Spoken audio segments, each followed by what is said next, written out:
Welcome to the Woodwork Experience. Today we're talking about door stops. What? Door stops. Now, as we get into this, you're going to notice that first up, this is a two-tone project. Yes, it does include two different types of timbers. We've got Tasmanian blackwood and radiata pine as the blonder timber in the middle. Now, if you ever get yourself stuck in tight situations, it's always handy to have a pull tab to get you out of them. Following that, of course, we have the non-slip pad beneath. The last thing you're going to come through and notice are these nice little brass highlights. We need to stop, take a moment to thank Thane Ellis. He is, of course, this week's shout out. Thane, you're an absolute legend. Thank you very much for being a long-time supporter of the show. Thanks for your positive vibes. And of course, if you want to get your name in this show, put yourself in the comment below. So we're over here at the workbench and we are going to be making that laminated doorstop block. This is the very first part of making that doorstop. Now to do that, you're going to need a few pieces of equipment. The very first one you're going to require is a nice tendon saw. From there, you're also going to want a square, a 300mm rule, a sharp pencil or a clutch pencil, and of course, an eraser for if you make a mistake.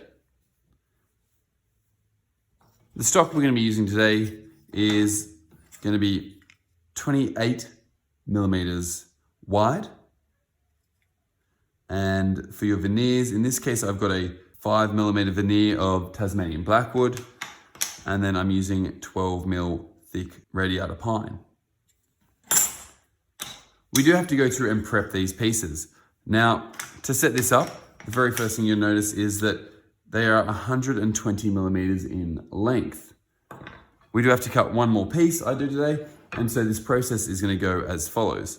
The very first step you're going to need to go through and do is get your stock. From here, measuring from the machine cut edge, come through and mark back 120mm. To do this, keep your finger on the edge and push that ruler up until you feel it go nice and flush with the end. Marking up near the edge, not in the center of the piece, but towards the edge, come through and mark off that 120mm mark. Remember, it's always important to draw your lines very lightly. I draw them darker so that you can see them on camera. From here, grab your square, align it to where it needs to be. Now to hold your square appropriately, use that thumb, push it up against the edge here, and push down with that forefinger. And for the other fingers, they're just grasping this piece appropriately. Line that up, draw a nice line across there. I'm going quite firm so you can see it. And from there, you have your line drawn. As always, measure twice, cut once, coming through, and for me that is exactly 120mm. Now, in this case, this long piece here is the scrap. So I'm just going to put a small X, a couple of X's on that side of the timber. Now we do have a couple of options here. In previous videos, I've gone through and I've clamped my timber down. Now, clamping the timber is a very good way to get very smooth, clean cuts. It also means you have to do less work there. In this case, because of the process to make the doorstop, we do not require it to be a perfect cut. And so I'm going to come through and line this up. Now, this time, because I'm wanting to keep this piece here, I'm going to move my stock slightly further along so that I can cut on the inside of that line with my blade still resting up against this and my thumb. Now, in preparation to cut, in previous videos, I've spoken about using my thumb to rest up against the saw blade. For this one, we're actually going to come through and I'm going to use my finger to rest the saw blade up against so that my thumb is pushing the piece of timber in this direction or that direction. So my thumb is pushing this timber in up against the fence here.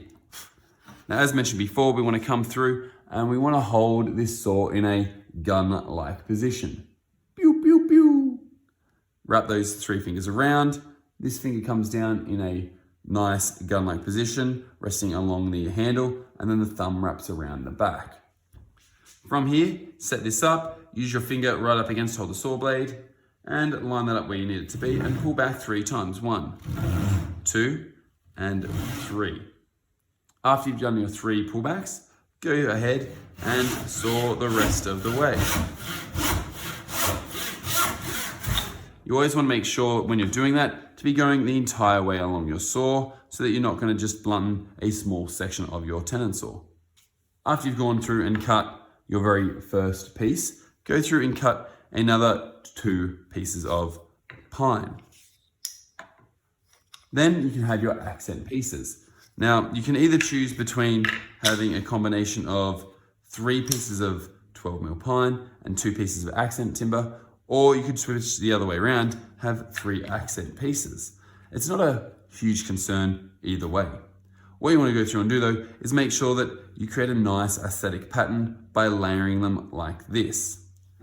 After you've done that, it is time to go through and prepping of the gluing. What we're going to come through and do is we're going to use some Selleys PVA. Now with Selleys, you do want to clamp it for at least an hour, although longer is better. Generally 12 to 24 hours is ideal to achieve maximum strength, depending on the environment you're in. The warmer the weather, the less clamp time is required. From here, what we're going to want to come through and do is take that lid off, get that glue prepped, and you're going to want to have a rag. Now, rags are super handy, and this one has been wet so that when the glue gets on the table, because it's going to happen, you can come through, you can wipe that off, and you can also wipe off extra glue off your pieces. Now, it's important that you don't soak your timber in water for a couple of reasons. The very first reason is it will swell and affect the texture of your timber. Secondly is that PVA glue dissolves in water, which means that if you glue up your product and then soak it in water, you're actually dissolving the glue and therefore it won't stick properly. To glue, come through, set your pieces out, and I always find bringing them out like this, adding a little bit of glue coming along like so, and then spreading them. Now, in schools, we use a spreader of some sort because it's the best practice to try and keep your hands as glue-free as possible. Sometimes it can get a bit awkward. You just roll with it. From there, now there is an argument over do you glue both sides of a product or not. Good practice is to glue both sides, although once again, woodworkers do disagree on this. Some swear by it, others swear that one set of glue, as long as it's spread evenly and with enough glue, one layer is enough. I like to be overly cautious, I will admit, and so I always think 2 layers of glue per piece is an ideal option for that. Now, as you're going through and gluing, it is ideal to practice a quick amount of time. So you don't want to waste time whilst doing this because, especially on those warmer days here in Australia, you can go through and you can actually find that your glue will set before you get a project assembled. So yes, this is a small, simple project, but let's move quickly through it to ensure that it's all going together well. Now, as you can see here, I did just glue that one side, and it's easy to happen when you're laminating, so make sure to go through and ensure that you are gluing both sides of all pieces. Like so. Then we'll finally do the last one here. After you've got that last one complete, we need to go through and clamp. We've got a couple of systems for clamping. You can, of course, use a vise. And to do this in a vise, you want to sit this down here. Make sure that you're aligning it. For this, I'm just going to use a piece of scrap timber and push all your pieces up towards one end to try and get them as nice and close to each other as possible. And sometimes, because there's going to be a burr on timber, or maybe you've cut it on a slight angle, it's not going to align properly. And that's why it's okay to come and get this as flat as possible. The second thing is you actually want it pushed hard down against a bench or a flat surface so that your pieces don't glue on an angle like so. That makes it really hard to work with afterwards. So get them nice and flat. That's the most important, and try and align them lengthways as best you can. As I mentioned before, you can come through and you can clamp them quite successfully in a vise, like so. That will glue and dry quite well. A second option for this, which depending on your setting, may be a more appropriate option, is to use clamps. Now these clamps are obviously overkill for this size, but what you can come through and do is come through, and you're gonna wanna clamp together, keep making sure that everything's staying low. Clamp one side, clamp the other side, and then you can come through and clamp the top. Now, A lot of people try and clamp like this and then find it really awkward trying to do that up. If you go ahead and send your clamp in the opposite direction, you actually can come through, and if I shift this back, you can come through and tighten that up relatively easily whilst having access the whole time. The last thing you need to check is to make sure that it's sitting flat on one side. And this bottom here is sitting very flush for me. From here, use that wet rag, or the damp rag I should say, to come through and wipe off any excess glue.